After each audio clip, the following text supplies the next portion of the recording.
The tray slipped from Emily's hands, crashing to the floor as hot coffee spread across the wood. Her eyes locked on her daughter, who stood beside the tall stranger by the window. The little girl tilted her head, voice carrying through the quiet cafe. "Are you my daddy?" For a moment, time itself seemed to stop. The rain outside pressed harder against the glass, the sound filling the silence that swallowed every customer in the room. Emily's chest constricted, her knees weakening as the man, handsome, sharply dressed, completely out of place in her small coastal cafe, stared at the child in disbelief. Daniel Turner hadn't planned to be here. He had only stopped because of the storm, a businessman on his way through town. But now, confronted with the wide-eyed little girl and the woman whose face he thought he'd never see again, he couldn't move, couldn't breathe. The girl, for years old, golden curls bouncing around her cheeks, clutched a green crayon in one hand. Her blue eyes never left his. "You look like the man in Mommy's picture," she whispered. Emily froze, her pulse hammering. She wanted to rush forward, to scoop her daughter into her arms, to erase the words before they reached his ears. But it was too late. Daniel's gaze shifted from the child to her, recognition striking like lightning. "Emily," his voice cracked. Her throat closed. For years she had prepared herself for this moment, convinced it would never come. Now here he was, flesh and blood, looking at her as though the entire world had collapsed between them. She forced a shaky breath. "Yes," she whispered. Daniel blinked, confusion and shock warring across his face. He looked down at the girl again, then back at Emily. The truth was already written in her trembling hands, in the child's eyes that mirrored his own. Emily knelt beside her daughter, brushing a stray curl from her cheek. "Lily," she said softly, voice breaking. "Remember when you asked me about your daddy?" The little girl nodded. Emily's eyes found Daniel's, unflinching despite the storm behind them. "This is him. Daniel is your father." The cafe seemed to shrink around them. Daniel staggered back slightly, his breath catching as the weight of her words sank in. For years, he had missed everything. Her first steps, her first words, the quiet moments of a life he never knew was his. Lily studied him with the seriousness only a child could carry. "So you're really him?" Daniel lowered himself to her level, knees unsteady. His voice cracked when he answered, "Yes, sweetheart. I'm really him." The words trembled in the air, fragile and raw. Emily looked away, her hands tightening against her apron. She hadn't meant for this to happen like this, but fate had never cared for plans. Daniel turned to her again, eyes heavy with questions. "Why didn't you tell me?" Her lips trembled. "I tried." The simple truth hit harder than any accusation. He had left, yes, but she had reached out, and somehow her voice never reached him. 1,000 lost moments lay between them, yet here they were, stitched together again by the innocence of a child. The cafe emptied slowly, the last customers slipping into the drizzle outside. Chairs were stacked, lights dimmed, and still the three of them remained. Emily wiped the counter with trembling hands, avoiding Daniel's gaze. Lily curled up in the corner booth, her crayons scattered like tiny confessions across the table. Finally, Daniel spoke, softer than the rain tapping against the windows. "I don't know how to fix this, but I want to try." Emily's heart ached. She had built walls around herself, lived years on strength alone, but hearing those words cracked something inside her. She didn't answer right away. She couldn't. Instead, she looked at Lily, her daughter, her anchor, the reason she had survived. And then she looked at Daniel, the man who had once promised her forever, the man fate had returned to her doorstep. For the first time in years, Emily allowed herself to imagine the possibility of a different tomorrow. Outside, the storm softened to a drizzle, the streets glistening under the glow of the lamplights. Inside the small cafe, the air was thick with something new, uncertain, fragile, but undeniable. Not forgiveness. Not yet. But a beginning. The chairs were flipped on the tables, the floor swept clean. Emily stood in the narrow kitchen, her arms folded so tightly across her chest it almost hurt. She stared at the floor tiles, her heart still racing from the moment she had spoken the words she'd kept hidden for years. Daniel was behind her, leaning against the counter, his jacket tossed carelessly over a stool, sleeves rolled up. Neither moved, neither spoke. The hum of the old refrigerator and the groan of the pipes were the only sounds between them. Finally, he broke the silence. "I didn't know."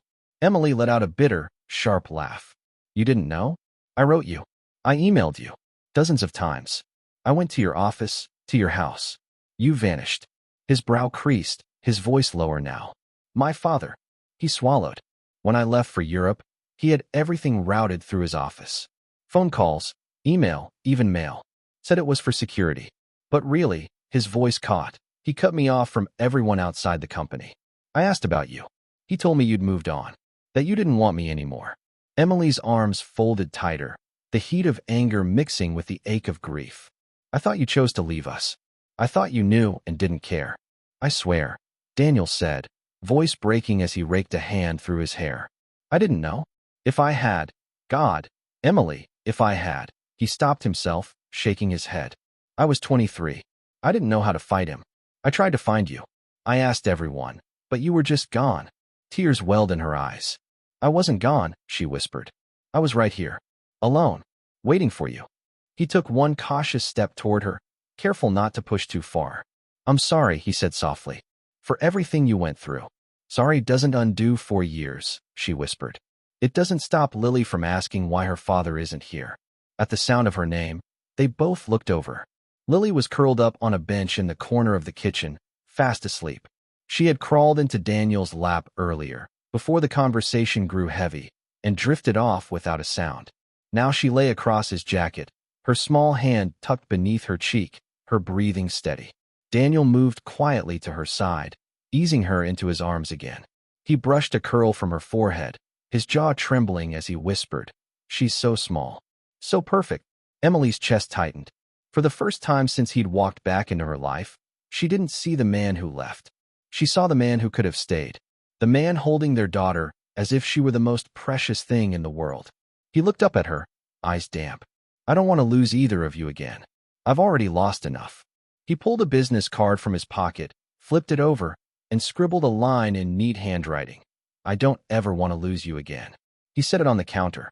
Then he opened his briefcase and took out a small stuffed bear, cream-colored with a red ribbon tied neatly around its neck.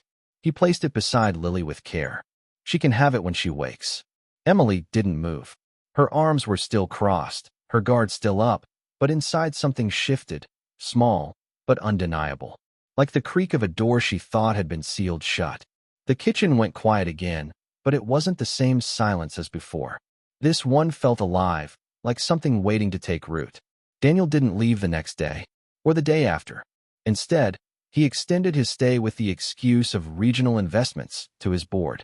The truth was simpler. He couldn't leave. Not now. Every morning, he returned to the cafe. He showed up just after opening, rolled up his sleeves, and asked Emily, always softly, never demanding, if she needed help. At first, she resisted. But he persisted in small, steady ways. Wiping tables, stacking chairs, memorizing regulars' coffee orders. Even the grumpiest customers found themselves laughing with him. He didn't force his way in. He made himself useful. He made himself present. After school, he walked Lily home. Her small hand clutched his finger as she told him about coloring time, snacks, the boy who stole her glue. He built puzzles with her, read bedtime stories. One evening, without asking, she climbed into his lap and fell asleep there. The town noticed. People whispered behind menus. The young waitress giggled. The crossword regular said it out loud. That man's got the look of a father making up for lost time. Emily heard it. She watched from the kitchen doorway as Daniel tied an apron for the 5th time that week. She saw him kneel to tie Lily's shoelaces. She noticed how he never pushed too far, never demanded more than she was ready to give. Still, her heart stayed guarded. Until the fever came. It began with a cough. Then Lily's voice grew faint. She pressed her cheek to the cafe table and whispered, "Mommy, I feel floaty." Emily touched her forehead and felt fire under her skin. "I need to get her to the hospital," she whispered frantically. "But the buses, my car." "Give her to me," Daniel said firmly, already taking off his jacket. "What? Now, Emily." For a second she hesitated. Then she lifted Lily into his arms. He wrapped her in his vest like a blanket and ran. Out into the storm, shoes slapping against the pavement, rain drenching them both. He didn't stop, didn't slow. At the hospital, he barked instructions, called his personal physician, and stayed by Lily's side. By the time Emily arrived, soaked and shaking, Lily was tucked into a bed, her cheeks still flushed but resting. Daniel sat beside her, drenched, holding her tiny hand in his. He was telling her a story in a low voice about a bear who lost his way but found his family again. He kissed her forehead, whispering, "Daddy's here now. I won't leave again." Emily stood frozen in the doorway, her heart cracking open. Not grief, not anger, something deeper, an echo of who he had been and a glimpse of who he might be again. He looked up, eyes meeting hers. "I'm sorry I wasn't there when you needed me most. But if you'll let me, I won't miss another moment." Emily stepped closer. She pressed a towel to Lily's forehead, then, wordless, rested her other hand on his shoulder. The smallest touch, but it said everything. The next morning, Daniel was already in her kitchen, sleeves rolled, flipping cinnamon pancakes, the kind Emily used to rave about back in college. Lily climbed onto her stool, pale but smiling, and Daniel slid a plate in front of her. One bite. Official taste test. She chewed slowly, then grinned. "Daddy makes the best pancakes." Emily laughed, a sound she hadn't heard from herself in years. The laugh broke into tears, not of grief, but of something she thought she'd lost forever. Relief. Hope. But peace never lasts. One Saturday, a sleek black car rolled up to the cafe. The door opened and a tall man stepped inside. Expensive coat, cold eyes. Richard Turner, Daniel's father. Emily recognized him instantly. He scanned the room, gave her a curt nod, then turned as Daniel came in from the back. "We need to talk," Richard said. Later, in the boardroom, Richard's voice cut like a knife. "I gave you time, but it's over. Come back. That woman," he sneered, "does not belong in your future." Daniel stood straighter than he ever had. "She's the mother of my child. She's a waitress. A single mother. Do you think shareholders will respect you if this becomes your reality?" Daniel's voice rose, not in anger, but certainty. "Then let them walk away. Let the money go. I will not trade my family for a company." "You're throwing away everything I built," Richard snapped. "I'm walking towards something better," Daniel said. "Something real." Back home, Emily sat at the table, clutching a note she had found in Daniel's pocket. A board meeting, the company address. He was giving up everything for her. For them. And it terrified her. She couldn't let him. That night, after Lily fell asleep, she wrote a letter.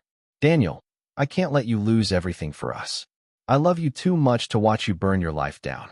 Maybe in another life we could have had both, but not this one. Please know I'll always be grateful for what you've given Lily. I'm taking her somewhere safe, where she won't be the reason her father loses everything."